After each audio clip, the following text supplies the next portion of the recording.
안녕하세요. 속이 뻥 뚫리는 부동산 세무편 중에서도 종합부동산세 편을 맡은 웰스에듀 대표이사 김양수입니다. 반갑습니다. 안녕하세요, 세무사님. 안녕하세요. 네, 전 조아림 세무사입니다. 반갑습니다. 오늘 주제가요. 네. 속이 뻥 뚫리는 부동산을 진행해달라는 요청을 받았는데 네네. 내용이 세금이에요. 네. 거기에다가 종합부동산세입니다. 네. 내용부터 조금 답답해서 네. 아마 오늘 세무사님께서 좀 조금이라도 이렇게 뻥 뚫리는 네. 답변을 아마 알겠습니다. 기대하시는 분들이 많을 것 같습니다. 부탁드리겠습니다. 네, 제가 뻥이라도 보여드리겠습니다. 그러니까요. 아마 작년에 12월 달에 네. 종합부동산세 고지서 받고 놀라신 분 되게 많았을 거예요. 많죠. 네. 그죠? 왜냐면 2018년도 대비 종합부동산세 납부하시는 분들이 굉장히 많이 늘었더라고요. 네, 실제로 많이 늘었습니다. 그렇죠. 인원도 굉장히 많이 늘었는데 더 놀라운 게 납부하는 세금 증가율이 엄청나게 늘었는데 네. 이제 문제는 그거죠. 올해 아마 더 늘 것 같다는 얘기들이 들리네요, 세무사님. 그렇죠. 여기에서 이제 왜 대상자가 늘어날 수밖에 없냐 구조를 좀 설명을 드리면 종합부동산세를 납부를 하기 위해서는 매년 6월 1일 현재 이제 개인이 보유하고 있는 주택의 공시가격 합계액이 6억 원이 넘어야 됩니다. 그러니까 공시가격이 오르면 오를수록 당연히 대상자는 늘어날 수밖에 없는 구조이죠. 그러니까 이제 아마 올해도 그럴 거예요. 작년에도 그랬었을 텐데, 설마 나는 주택 하나밖에 없는데 종합부동산세 대상이 되겠어? 네. 하다가 고지서를 받고 놀라신 분이 계셨는데, 올해 연말에도 아마 이제 지금 세무사님 말씀하신 대로 공시지가 올라가면서 갑자기 한 주택밖에 안 가지고 있었는데도 종합부동산세 대상이 되시는 분들이 굉장히 많이 생길 수 있다는 얘기잖아요. 그렇죠. 그렇죠. 그래서 방금 지금 세무사님 말씀해 주셨던 것처럼 이제 상반기 중에 네. 그래도 이제 구매를 하셔야 네. 그나마 조금 회피하실 수 있다고 말씀 주신 거죠. 그렇죠. 그러니까 매년 과세 기준일이라고 합니다. 6월 1일을 이제 과세 기준이라고 하는데 그 과세 기준일 6월 1일 전에 만약에 지금 가지고 계신 주택을 매도, 처분을 하신다라고 하면 그 주택에 대한 종합부동산세는 이제 그 매도자한테 나오진 않고요. 매수자가 이제 종합부동산세를 내게 되겠죠. 그렇죠. 근데 이것도 어떻게 보면 약간의 또 팁이네요, 그죠? 그렇죠. 매수하시는 네, 그럴 수 분들한테는 있습니다. 요즘은 시기를. 또 워낙 종합부동산세가 많이 늘어나다 보니까 맞아요. 6월 1일이 좀 기준이 되는 날짜가 이미 돼버렸죠. 그렇죠. 네. 그래서 보면 근데 주변에서도 보면 공시가격이 6억이 넘는데도 종부세도 안 나오시는 분도 계세요. 네네. 그분들은 또 어떤 경우예요? 그러니까 이게 원래 기본은 6억 원을 공제를 합니다. 근데 1세대 1주택자이고 단독으로 소유를 하고 있는 경우에만 추가로 3억 원을 더 공제를 해주죠. 그래서 만약에 1세대 1주택자고 단독으로 뭐 예를 들어서 뭐 한 9억짜리 혹은 8억짜리 집을 보유하고 있다 그러면 이제 종합부동산세가 안 나오는 거죠. 그러니까 한 주택 가지고 있는 분들한테는 조금 그래도 이제 혜택을 주신 거네요. 예, 살고 조금 있는 더 공제율이 집이니까. 높죠. 예, 그렇죠. 예. 9억까지는 조금 그죠? 이해를 해주시는 그렇습니다. 정도로 예. 그죠? 근데 문제는요. 작년에 12월 16일 대책이 나왔는데 네. 되게 많은 이제 규제가 나왔잖아요. 뭐 대출 얘기도 나오고 뭐 취득세 등 뭐 증가도 나오고 얘기 나왔는데 네. 그 중에서도 지금 가장 이제 또 이슈가 되는 것 중에 하나가 보유세 네. 중에서도 종합부동산세 네. 더 오를 맞습니다. 거다 네. 이런 얘기 지금 나오고 있어서 네. 제가 자꾸 답답한 질문만 드리고 있어요. 그래서 좀 뻥 뚫리는 답변을 부탁을 드리겠습니다. 일단 이제 12, 16 대책 그 세법적인 부분을 보기 전에 공시가격부터 먼저 한번 보셔야 돼요. 이 공시가격은 이제 매년 주택 공시가격은 4월 30날 발표가 됩니다. 네네. 네, 그 발표되기 전에 매년 초에 표준주택 공시가격이라는 거를 표준주택. 정부에서 발표를 하죠. 네네. 그래서 이미 지금 2020년도에 표준주택 가격이 발표가 됐고요. 네, 전국 평균으로 보면 약 한 4.5% 정도. 서울 평균은 뭐 정확하진 않지만 한 6.8% 정도인 걸로 제가 알고 있어요. 네. 그리고 제일 많이 오른 데는 서울 동작구. 동작구가요? 10%가 넘게 올랐습니다. 동작구가? 네네. 여기에서 또 조금 더 보셔야 될 거는 12, 16 대책이 발표되고 나서 그 다음 날인 12월 17일 날 네. 국토교통부에서 또 다른 이제 어떤 대책을 내놨어요.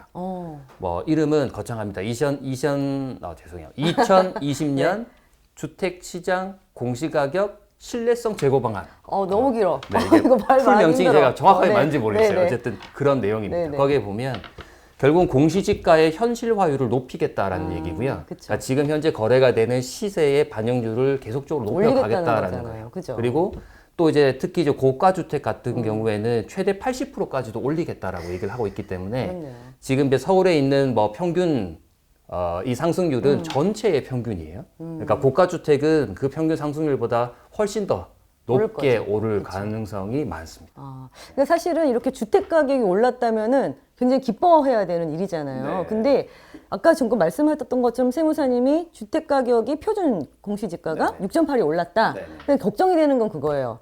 공시지가는 6.8이 올랐는데 네. 과연 이거에 따른 또 종합부동산세는 얼마나 올라갈 것인가. 그죠? 공시가격 전부에 대해서 종합부동산세를 과세하는 건 아니에요.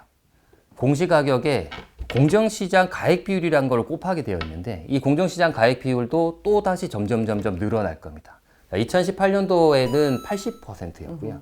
2019년도에는 85%, 올해는 90%가 적용될 거고 내년에는 95%, 내후년에는 결국은 100%까지 올라갈 예정입니다. 그러니까 결국은 보유세가 거의 다 이제 시가를 반영하기 위해서 가는 과정이네요. 네, 그건 정부에서 발표된 내용으로 따지면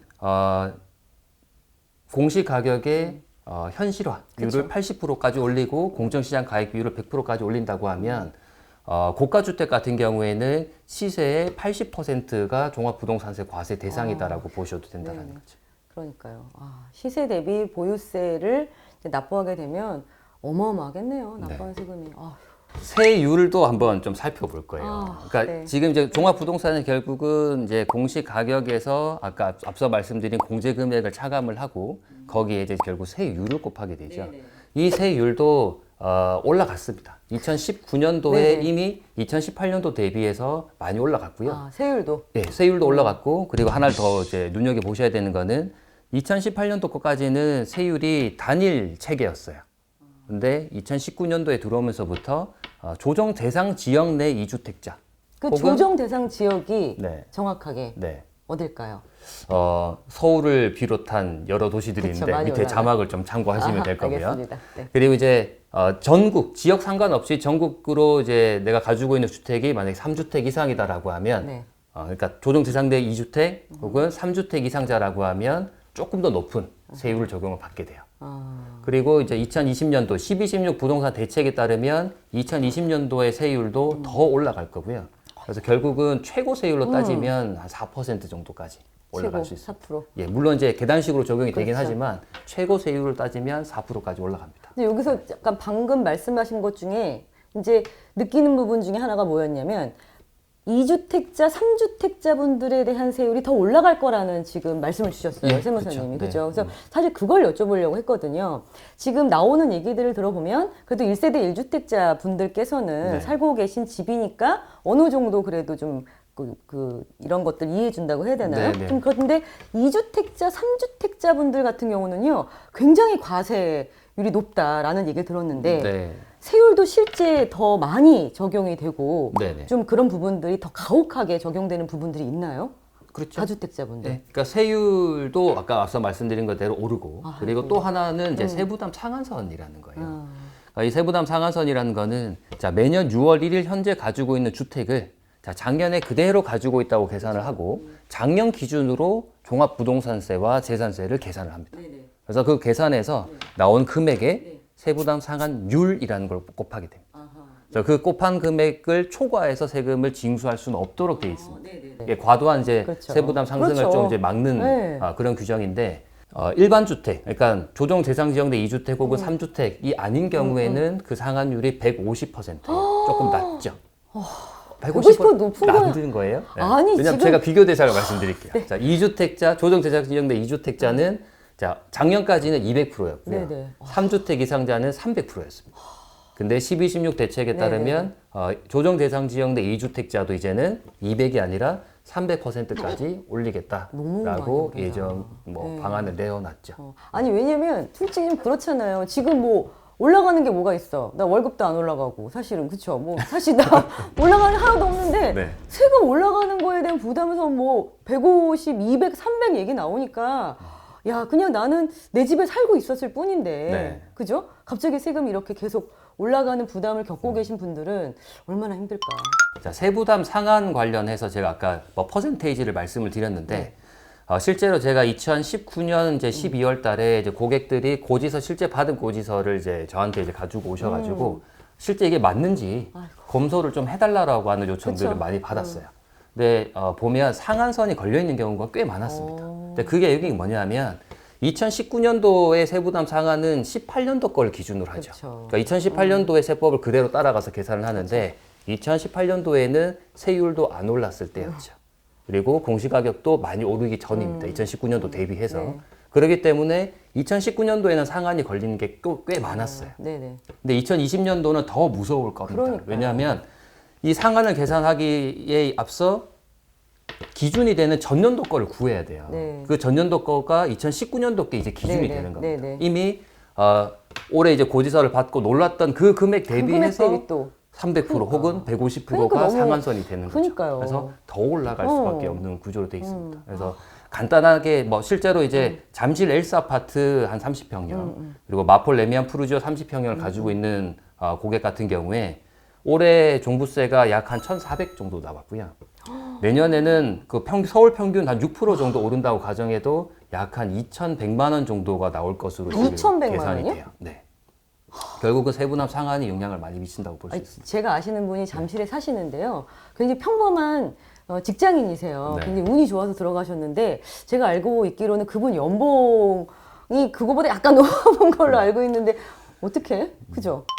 자, 지금까지는요. 되게 왜 이렇게 많이 오르지? 그 다음에 너무 많이 오르는 내용들을 가지고 좀 답답한 질문 드렸다면 이제 정말 라스트 키포인트예요. 우리 올라가는 거 이제 네. 충분히 인지했거든요. 네네. 그러면 조금 절세할 수 있는 방안도 있지 않을까요, 세무사님? 그런 어떻게 하면 절세할 수 있을지 조금이라도 도움이 될 수 있는 얘기를 사례를 좀 말씀을 좀 해주시죠. 네.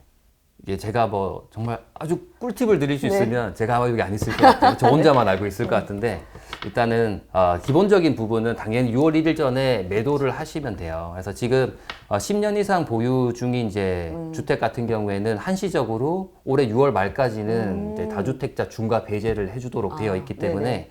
이미 장기간 보유를 했다라고 하시면 한번 이제 주택에 대해서는 수익을 실현을 한번 하시는 게 종부세도 줄이고 양도세도 줄일 수 있는 방법이 되실 수 있을 것 같고요. 그럼 만약에 6월 달 전에 팔지 않고 6월 이후로 넘어가면 다주택자들에 대한 중과세율이 어떻게 돼요, 세무사님?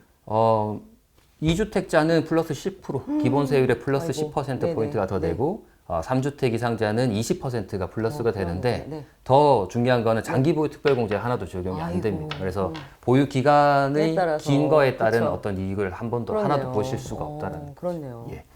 그래서 이 파는 거가 여의치 않다라고 하면 가족 간의 증여도 한번 고려를 해보실 만합니다. 다만 이제 증여 같은 경우에는 증여세도 당연히 발생을 할 거고 게다가 취득에 대한 취득세도 또 납부를 하셔야 돼요. 그래서 그 거래 비용과 실제로 줄어드는 종합부동산세를 비교를 하셔가지고 조금 더 실익이 좀 있는 쪽으로 선택을 하셔야 될 것 같고요.